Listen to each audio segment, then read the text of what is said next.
Welcome back to the channel, everyone. On today's video, I have some really exciting news to share with you guys. I have made the decision to sell my investment property.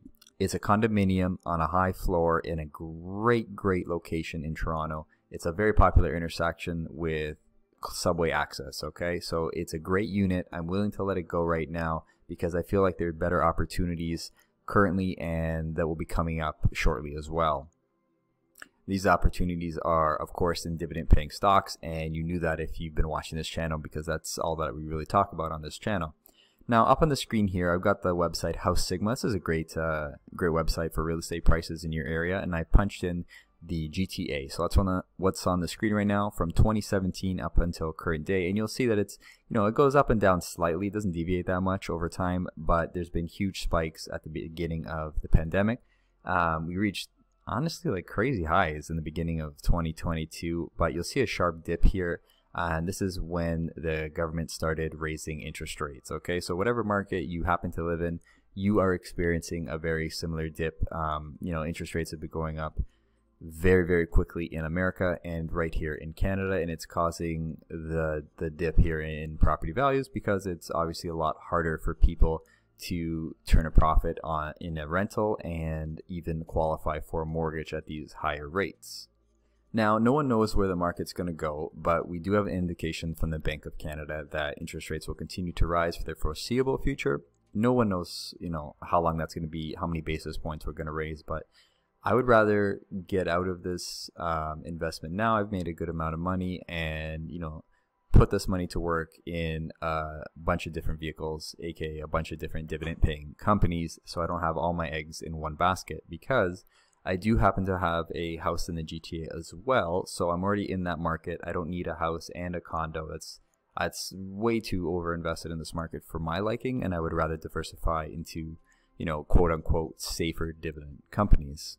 Up on my screen now, I've comprised a list of potential dividend paying companies that I will be putting some money into. Now, you're going to notice a lot of popular large companies, no small caps, because this is money that I want a surety that they're going to do well, as sure as you can be with owning public companies. I want the big boys, I want the name brands, I want the track record of dividend increases year after year for a really long time. So on my list on the screen here, you're going to see a lot of Canadian banks, you're going to see some utilities, and you're going to see some telecom. Looking at the list here, you might be thinking that these companies are super boring. They kind of are. These are like the safe haven quality companies that I like to invest my money into. Nothing risky, nothing speculative. They're not sure bets, but these are as close as you can get. So I'm just going to touch on a couple of them quickly, and you guys can let me know if you don't like any of these companies. If you think they're an awful investment, you should let me know. Maybe I'll steer clear of them, okay? So first off, we got Brookfield Renewable, obviously pretty popular renewable stock, one of the most well-diversified and paying over 3.5% yield.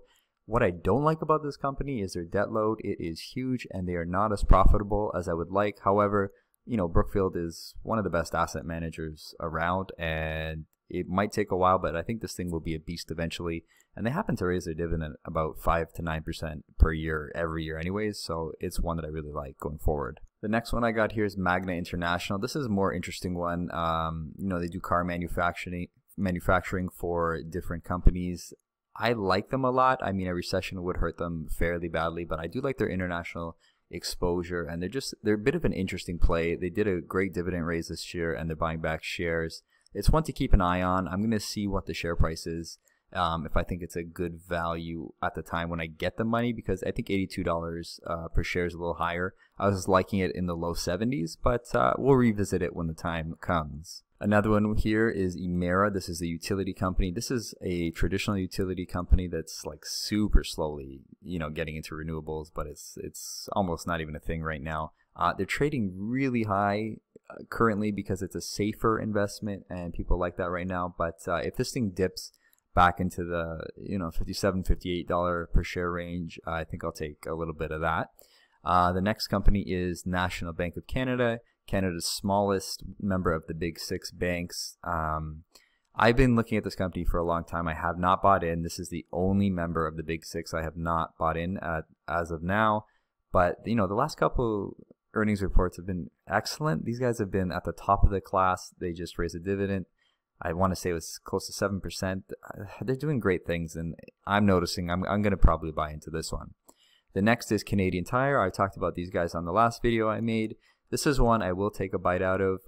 Yet again, this is another stock that a recession could really impact because consumers will not be spending as much money in the event of a recession. So I will take a position in Canadian Tire regardless. The size of the position will be dependent on the price at the time and, you know, the economic condition of the time, because it's still going to be a few months before I get the money. So if we can see we're clearly going into recession, I will hold off on purchasing Canadian Tire, but I will buy it one day. Toronto Dominion Bank, we're talking about a 3.7% yield. Now, all the other big six banks did raise their dividend. TD did not last quarter. You know, any bank fans out there know why, because TD only does it once a year, and, you know, historically speaking, they do it in the next quarter. So we should be looking at a 7 to 9% dividend percent raise from TD. This is what I'm expecting. This is in line with what they've done in the past. And, you know, they're paying 3.7% now. So I think that's looking really good. TD is at the higher PE ratio of the banks, but I do think it's for a good reason. It's hard to say what the best bank is. It really depends. But I mean, this is up there. Okay. This is a great one. And one I will be buying. This is 100% for me. I will be purchasing more Toronto Dominion Bank. How much, it kind of depends at the time. The next is BMO, Bank of Montreal. You guys know they did that huge purchase over in the Bank of the West in America. I do like them going forward. They currently have a 4% yield. I have a good size position in them currently that I bought in around $67 a share. So I don't mind averaging up. I'll probably take a little bit of Bank of Montreal. Next, we have TELUS. The price-earnings ratio for TELUS is really out of whack. It is the highest of any telecom. It happens to be the best telecom in Canada, in my opinion. So, I mean, that is the reason behind that. Yet again, you're getting at least a 5% dividend yield raise every year from these guys. They do have a higher and higher, you know, payout ratio every year, it seems to me. I don't love that, but they need to spend a lot of their money on capital expenditures to get infrastructure up and running to compete with the likes of Bell and stuff. They are a very innovative company. I really do like them. If the price goes down, I'll buy more, but I kind of want in the $27 range, in that range. I don't think I'll get it, but we'll revisit this one later. Now we have Manulife Financial, who just put out a bad earnings report, and the stock got absolutely hammered. It is really cheap right now, under $24 a share with over a 5% yield. In a raising interest rate environment, insurance companies are going to do really well given a couple of years. I think Manulife will do really well. Their most recent earning report showed that they did super poorly in Asia, and that's because of lockdowns. That's out of their control. This is not the norm. Things will go back to normal, and I think they will make a lot more money. So I will be purchasing Manulife. Anywhere under like the $26 share range is super fair, in my opinion. I'll be buying some of that one. Brookfield Infrastructure Partners, yet again, Brookfield is the best asset manager that I can think of. They bought a big pipeline this year. They own toll roads, bridges. It's a great stock. This is at the higher end of the share price that I'd like to pay. I'm going to keep my eye on it. This is on the maybe list as of now. The next one is the best pipeline company that there is, in my opinion. This is Enbridge. I have a decent sized position in Enbridge right now. They raise their dividend around 3% every year, and I believe they will continue to do that going forward. They're slowly transitioning into some renewable projects, but I mean, it's nothing to write home about right now, but their yield is beautiful, around that 6% range. Royal Bank of Canada, this is my smallest position in all the banks. I love the stock. This is the biggest bank. It's a steady Eddie. It's amazing. I don't know if I'm going to purchase more of it, just because I could buy some other banks that are around as good with a higher yield right now.